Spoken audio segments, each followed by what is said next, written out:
And good morning, everyone. I'd like to welcome you to another live Xanadu Gallery Art Business Academy online critique group session. Today is Wednesday, April 21st, 2021. Today's session is an Ask Me Anything session, and that means I'm taking your questions. We're going to respond to them. As usual, I get a lot of questions. We'll try to get to as many as we can. I want to offer both breadth and depth as we discuss your questions. And we've got a good range of questions this week, and I want to jump right into them. And so our first question comes from, let's get it up here. This comes from Frank in Austin, Texas. And Frank asks, I'm currently offering mixed media on fine art paper and laminated to a cradled wood panel. However, they're created digitally, then printed, and then I overpaint them with acrylic, watercolor, and ink. I only do 3 of each because of the time-consuming nature of the overpainting. Since there are limited editions of 3, do you think this would detract from the value to serious collectors? I've sold about 10 so far without anyone raising a concern.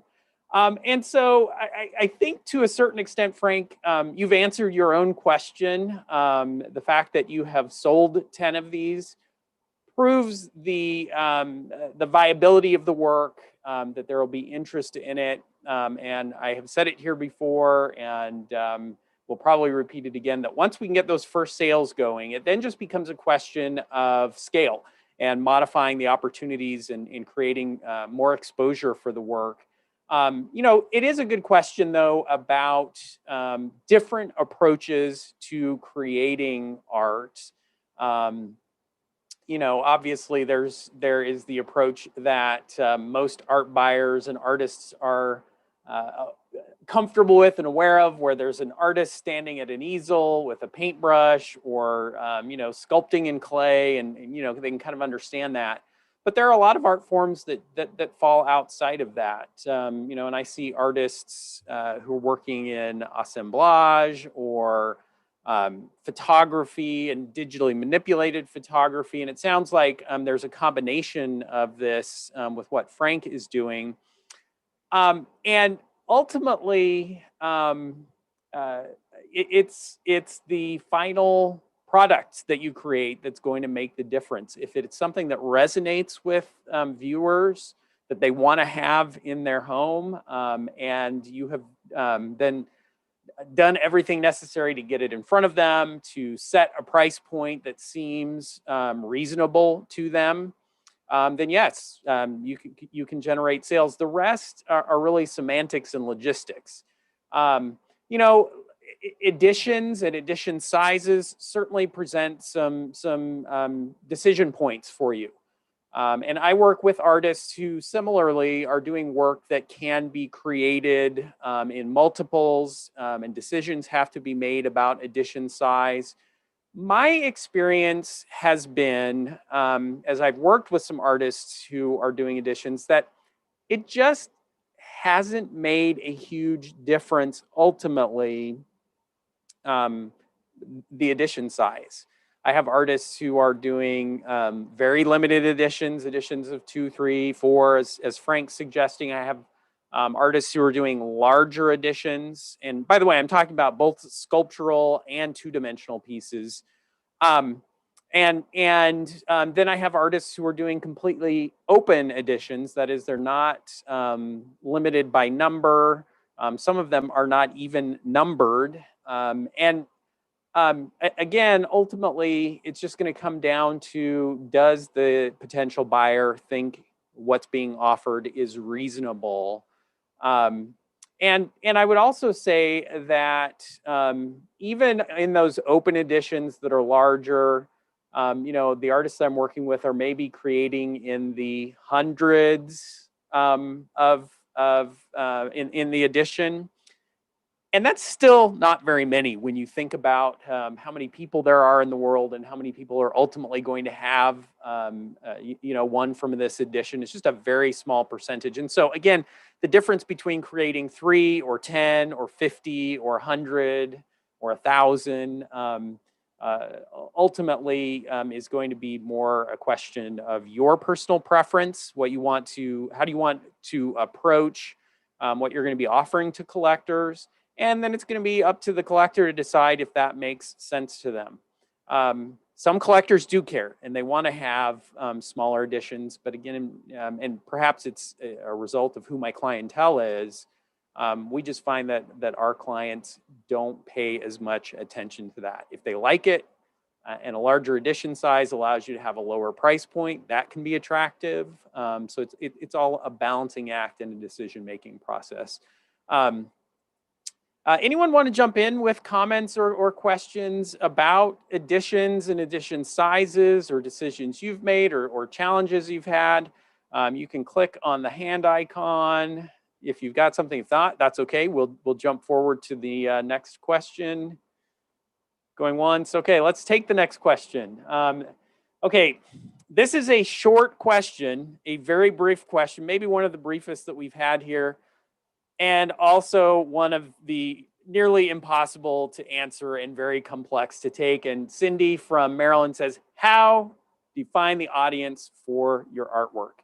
Well, Cindy, that is the question, right? That's the question we are all asking ourselves. That's a question a gallery has to ask. How do we find and get to an audience? Boy, and I wish I could give you the the $1 million silver bullet answer that you could just take and go out there tomorrow and instantly get access to people who will be interested in and buy your artwork. And become an overnight success as an artist. We all know it's more challenging than that. The answer is, and it's true of almost any business, you've just got to work for it. For an artist, finding an audience ultimately is going to come down to gaining some initial exposure, finding avenues or venues to put your artwork out in front of potential buyers, seeing how they respond to it. And as they start to respond to it and start to make purchases, you're going to start to get data points about who your best potential buyers are going to be, who your audience is. You're going to get some demographics. How old does my buyer tend to be? Where do they tend to come from? What kind of home do they live in? Is it more contemporary, more conservative and traditional? And all of those data points just start accumulating as you have those opportunities to get exposure. And as I've worked with artists over the years, I've seen many different paths to getting that initial exposure, from doing weekend art festivals and, kind of live in-person events, to going straight to showing in galleries and those kinds of venues.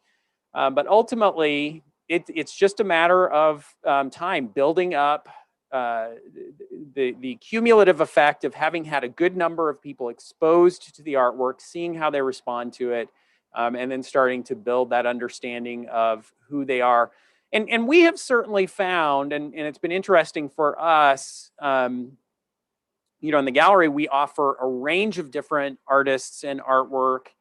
And it is interesting for us to see someone walk into the gallery for the first time, how they respond to the gallery, what they're drawn to, and it's inevitable that we are going to have some preconceived notions as we start to interact with the customer and learn a little bit about them. We're going to have some idea of what they probably are going to be most interested in.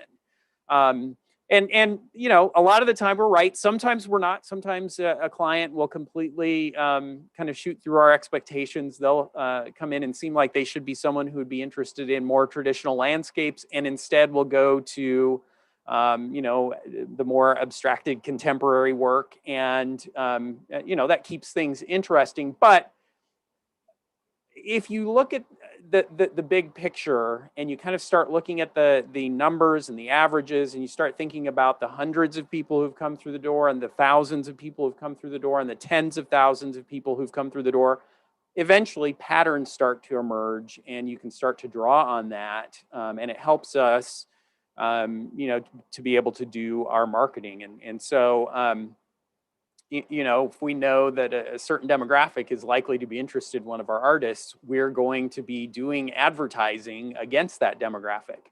And especially with Facebook and social media marketing, it's allowed us to do some kind of hyper targeting of people who we think might be interested in artwork. Boy, that was a roundabout way getting to Cindy's question, and ultimately, I'm in the gallery business, and my suggestion is that if you can be focused on creating the very best, most consistent, highest quality artwork that you can be creating, and you can find some galleries who are already doing the work that I'm talking about of attracting an audience and being able to work with them, that's going to allow you to do what you're best at and allow the gallery to do what they're best at. But having said that, I do enjoy working with artists who have themselves had some frontline experience doing art shows, showing their work themselves, because they will have a little bit better understanding of what it takes to make a sale happen and what's involved in the marketing. So, not absolutely required. We've had artists who have right in their infancy as artists have come straight into the gallery and have been successful. But some of my most successful artists have had some of that frontline experience themselves. So Cindy, exposure and then kind of building from what you learn from that exposure. John from Los Angeles asks, and this is apropos of a blog post I had up on on red.blog recently. John asks, why do galleries think you need an advanced degree to be an artist? The reason I ask this is that many galleries I've come in contact with have used this criterion to not include artists in shows representation. I consider myself in good company when I walk through museums. I can't even think of a time when I looked at a master's painting and thought, I wonder what kind of degree he, she has. Yeah, so, this is an interesting question. And John, I would suspect that perhaps somehow in your selection of galleries, and I'm not looking at your work, so I can't say, but maybe the type of work you're doing or the interest that you have has drawn you to galleries that maybe have a propensity to be interested in academic background. I would say that is not representative, however, of the broader art market. Certainly not representative of my gallery. I have very few artists that I'm working with who have art degrees of any kind. And certainly as I visit galleries and I get to know artists around the country, it does not seem to be a litmus test in most galleries. And keep in mind, it's important to think about the context of the galleries and just as there are artists at various stages of their careers and reaching certain audiences, there are also galleries that just have different focuses. The focus of my gallery is on working with artists who are maybe in their earlier to mid-career, very active in producing artwork. We're not, I guess I should be careful about how I say this, but we're not an academic gallery. We're not writing white papers on art theory and those kinds of things. We're very much, working with clients and trying to find artwork for their homes and just very much in the pragmatic process. And so to us, you're right. The degree is not a critical part of that, and our clients don't seem to care much about it either. That's not true of all galleries. There are some galleries that are much more tied into academia and pay attention to that. But I would just say, John, expand your contacts with more galleries. You are sure to find galleries to whom it is less important. Now, as I said in my post on red.blog about this a few weeks ago, that's not to discount the value of gaining an artistic education. And certainly there are, there is some discipline and some deeper theory to be gained in pursuing an academic background in your artwork. But I would just say that it's not critical. from the standpoint of, can you be a more autodidactic artist and still be successful? The answer to that is absolutely yes. And again, it's just a matter of finding the right audience to show and share your artwork. My next question comes from Terry. And Terry is in Huntington Beach and asks, again, a pretty simple question. Do the salespeople in galleries have information about the artists that they are selling? Well, I would say if it's a gallery that wants to be effective and successful at selling art, boy, it sure helps to know what you're selling and who the artist is. In a lot of ways, gallery staff ends up serving as a bit of a proxy or a guide for collectors to have them make a connection, or art buyers to make a connection with the artist. And the more effective we are at helping kind of make that connection, the more successful we're going to be at selling. So yes, very important to have information to be able to have a conversation about the artist and their work. Now I can kind of tell you how it works in Xanadu, by illustrating what happens when we take on a new artist in the gallery. We found an artist whose work is interesting, that we think will resonate with our collectors, so we're taking that artist on. And the very first phase of that process, bringing the artist on, is to ask the artist to provide us with biographical information, artist statements, any kind of information that the artist can provide about themselves and their artwork, which we're then going to then ingest into our system and include it on our website. Myself and my staff are going to read through that. Even better if the artist is in the gallery and we can have a little bit of a conversation with the artist. And we kind of tend to know what we're looking for as we learn about the artist, because we have a sense of what kind of questions are going to be asked. And by the way, to the previous question, it is not, where did this artist study or what degrees do they have? It is typically more a question of, okay, where is the artist from?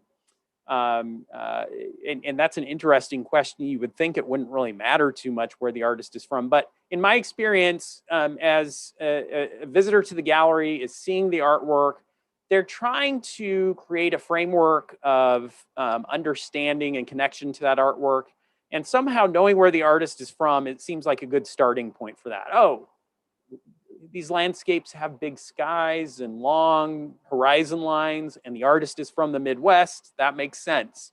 Or this artist paints aspens and has a studio in Idaho. Ah, of course. And so you just kind of start to take that story in. And any unique aspects of the artist's story that we can use as a kind of hook is a great way to do that. So I have a collage artist, Dave Newman, who does these kind of nostalgic, lots of imagery from the 1950s and 60s of the Old West and Route 66. And so, as I'm able to tell the clients that Dave spends a lot of time in Arizona, New Mexico, and Texas, traveling on the old highways and byways, looking for little bits of,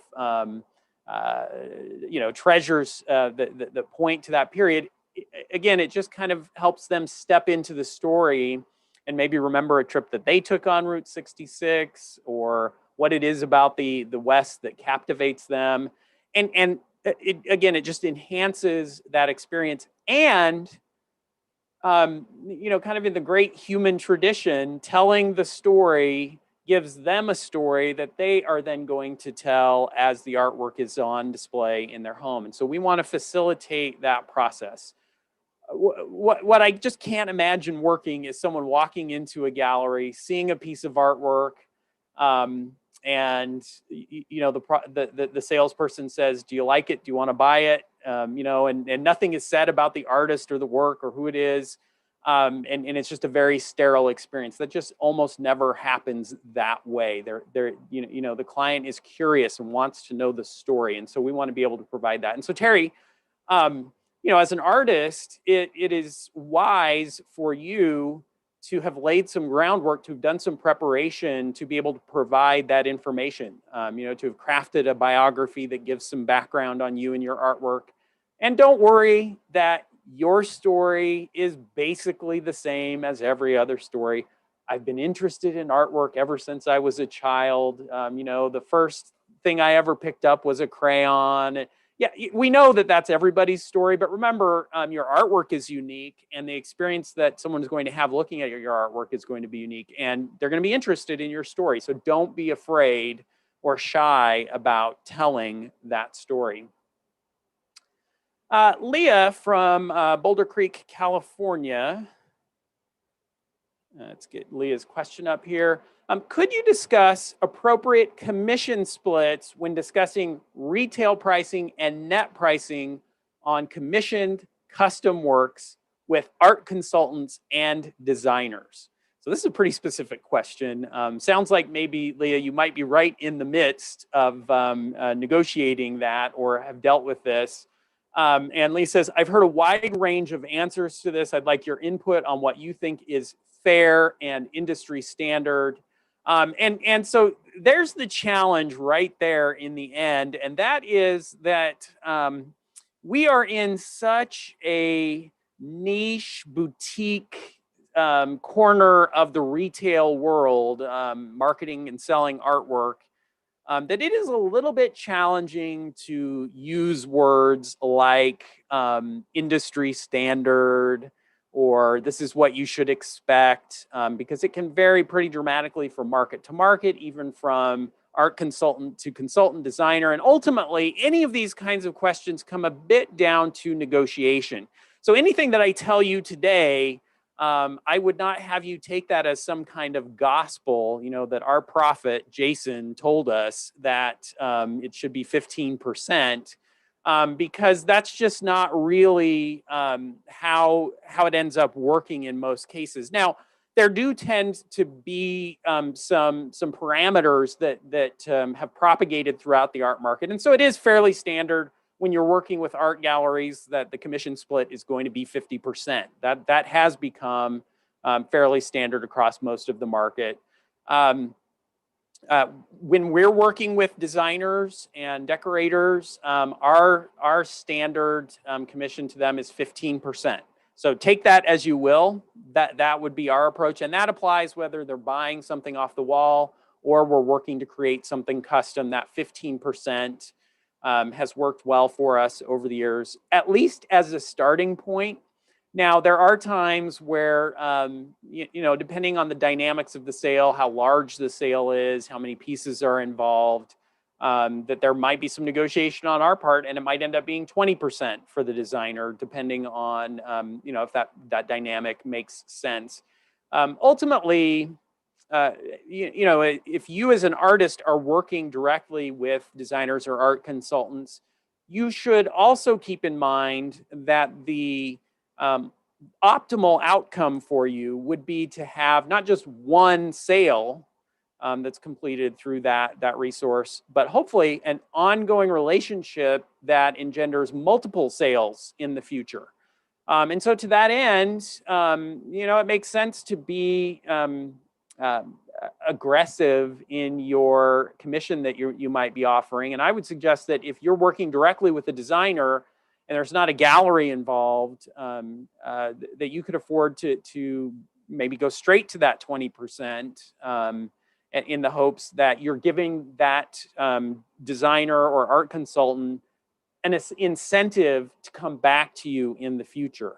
It just makes sense, right? That if I'm an art consultant or a designer and I've got an artist who loves working with me, loves selling, is professional and provides what I need when I need it, and I can generate a good commission off of it, then I'm going to go back to that artist. If you're the artist who is arguing, well, oh my gosh, 15%, that seems like a lot. Are you sure that's fair? And they feel that resistance, that you are likely impeding future relationships. So I would encourage you to kind of think of it in that light. how much can I comfortably afford? How much work is involved? And how much is the relationship worth to me in the future? And depending on how the business is set up, those numbers I gave you, 15, 20% may even be on the low end. I know of some art consultants when they're working directly with artists who are in the 30 and 40% range. When you get to that point and you have a specific question, you all have my email address. Email me, and I can give you some feedback on what seems appropriate in that particular situation. Should I pause here? Does anybody have any comments about anything we've talked about so far? No, yes, okay. All right, let's keep rolling. We've got more good questions to get to. This one from David in Virginia.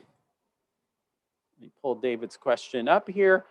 Do gallery owners or collectors really peruse portfolio style publications looking for artists they'd like to represent or collect?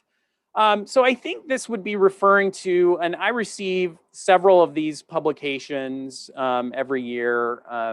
It's a big book or magazine style publication that's maybe kind of marketed to artists as intended to go out to the trade, and for a fee you can put your artwork in there, and they have a mailing list that they're sending it out to.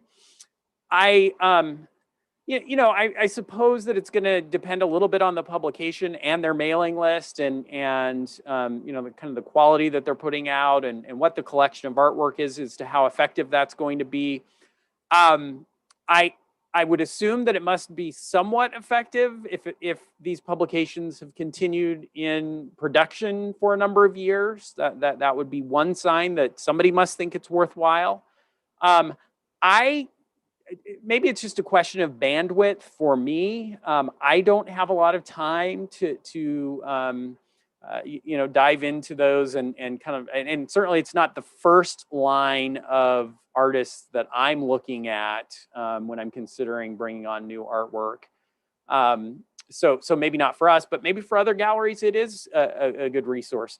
My suggestion when it comes to anything like this would be, if you're considering participating, request a past issue and reach out to several of the artists who were published in that issue and see if they felt like it was worth the investment for them. And you should get some good feedback on what effect the publication had, if they felt like it was worthwhile, if they're going to participate again. And that's always a good starting point. I mean, goodness, those of you who are in the Art Business Academy will recognize that advice as the same advice I give when you're considering whether to work with a gallery. It's just a good idea to get a little bit of an idea of groundwork. And of course, there are a lot of considerations with a publication like that, where you're going to ask, okay, how much is the investment that I'm being asked to make? Does it make sense to use my financial resources that for most of us are going to be somewhat limited? Does it make sense to direct those resources toward this? Do I think that I have the potential to see a return on that investment? And then ultimately, if it is within reach, you could also kind of look at it as, experience and an experiment, and see if you do it once, what's the response that you get? Do you feel like it's worth pursuing those in the future?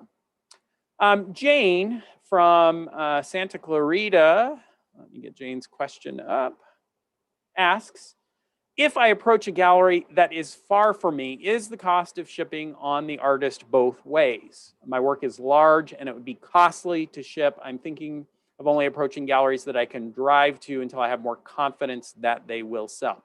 Yeah, so it's a good question. And certainly those of you who are creating artwork at scale, where you are going to have shipping expenses, it's worth considering. There are a few things to think about, though, when it comes to this. And again, to a certain extent, Jane is asking me to give you an answer about how the industry at large works, and that's difficult to do. Again, at Xanadu, I can tell you the way we work it is the artist gets the artwork to us. hopefully we sell it and the client pays for the shipping to their home. But if it doesn't sell, we ship the artwork back to the artist at our expense. That makes sense to me. I think it makes sense to a good number of galleries, but your mileage will vary depending on the relationship. Some galleries may ask you to be responsible in both directions. There are a few things to consider there. One is, what are your objectives for getting your artwork out there? We talked earlier about the importance of exposure. And there can be some real value in having exposure in art markets that are not within easy driving distance of where you are located, depending on, what part of the world you are in. How attractive is the art market in your area to buyers, and how many galleries do you have access to? I would just be a little bit cautious about being too afraid of shipping expenses. And in fact, I would kind of think of it in maybe a little different way and think of it as shipping investments. I'm investing in getting my artwork to a venue where I believe it might have a good chance of getting exposure and being sold. And it is worth it to me to make that investment. The other part of that is, I would say, shipping expenses don't have to be as dramatic as you think they are. By this, I mean, I've just recently been in correspondence with an artist who was mentioning that, he's shipping a 48 by 48 canvas. And the quote that he got from the shipper was that it would be something like $800 between crating and freight to get this 4 by 4 foot painting from the studio to a gallery in another part of the country. Well, I read that and I said, whoa. I ship artwork that's that size all the time to various parts of the country. And if our total expense is $300, I'm surprised. We've got a great shipper that does a good job of boxing it safely, but economically. We work with freight companies that can help us kind of get the best freight rates. And so with a little bit of work, don't take the very first quote that you get on crating prices. And by the way, it was exactly this situation where the shipper was going to treat this canvas with more care than maybe it might have needed. It's a balancing act, right? We don't want the artwork to be damaged. But over the years, having shipped thousands of pieces of artwork, we have learned that there is a certain level of quality to the crating that we need to make sure we achieve that level. But anything beyond that, is really not well spent. And that, in fact, big, heavy-duty wood crates that you would think would be bulletproof can actually lead to more damage because they are heavy and easier to drop and have those kinds of issues, where most of what we ship goes in cardboard. And in fact, almost everything, including some pretty heavy sculptures, end up being shipped in cardboard instead of wood, because we have found that our shipper has a good system in place to kind of deal with that. So it behooves us, especially if we think about our career as an artist, it makes a lot of sense to do some research and investment in your time in getting a good idea of what resources are available to you in your local area in terms of shippers and freight companies, and to try and bring those costs down. And boy, once you do that, then the equation of working with galleries that are at some distance changes. And it makes sense then to optimize and reach for the galleries that are going to be most effective at selling your work instead of feeling constrained by your geography. So Jane, I would suggest some research. But I guess the one other thing I have to throw in here is that it is easy when we're thinking about our artwork and the expenses involved in producing and shipping it, framing and stretchers and casting and all those kinds of things, to get caught in an expense mindset. And boy, adding shipping now seems like we're just adding all those numbers up. But I would say there is a huge hidden expense that we're often ignoring, and that is the expense to us of having our art stuck in our studio and having no one see it. You know, ultimately, you're not going to sell it if people are not seeing it, and that is incredibly expensive to you. You're missing out on, it's an opportunity cost that you're paying by not having the artwork out here. So we need to look for um, the pathways to selling. And as an artist, if you are selling your artwork, you're going to be wearing multiple hats. You are not only a creative, you are also going to need to become a bit of a logistics expert. And you're going to need to become a little bit of a marketing expert. And all of those kind of things come into play. But there's a bit of a steep learning curve in the beginning. And that's where it's helpful to be in a forum like this, or to have resources that you can reach out to of people who've had experience and can kind of help guide you around the pitfalls that an artist might run into early in their career. I think I've got time for one or two more questions. So let me go. Oh, hold on here. I'm trying to bring us back up. I've got a question. There's my next one. And I do want to leave just a moment at the end for an open session. This one comes from Mark. It's another addition question. In fact, Mark, I think I answered your question already. You're asking kind of a similar question that we took about edition size, and is it okay to do multiples, and what if there are some changes from one casting to another? And ultimately, the answer is you are the captain of your art ship. You get to make decisions about what the product is that you're producing, what variations or similarities there might be between different pieces. And I would just, again, encourage you to pursue your artistic vision. What is going to allow me to create the artwork I want to be creating? What are the technical aspects of getting there? And then experiment with it a little bit and get it out into the marketplace and see what works. And when it works, do more of it. And kind of pursue those pathways that seem to be most effective in getting your artwork out there. And when it comes to edition size, you've got some room to experiment there as well. Come up with a plan. And it's not so much, and I've said this before, I think here too, is that I have found life is not so much about knowing what's going to work or knowing what the right path is. It's more about deciding what you're going to do, making a decision and pushing forward. And once you've made that decision, you can then make subsequent decisions that help reinforce and turn that decision into a positive. The concern is that if we get caught up in the minutia and trying to decide which way is the right way, that we become paralyzed and don't end up moving forward. And so ultimately, I feel I would prefer to make the wrong decision, what ends up being the wrong decision, because at least I've made a decision and I've acted. And then once I know that it was the wrong decision, then I can correct it. But I just don't want to get paralyzed in the initial phases to not make a decision. I'm going to take one more question. We've got 2 minutes left, but this one from Edna. And Edna says, I have shown my work in gallery shows and museums for over 40 years, and I must say that the lack of marketing effort by these art associations is remarkable. They do sell my work occasionally, but it seems accidental. I think commercial galleries might do much better. So my question is, how does one approach the marketing question when interviewing gallery owners?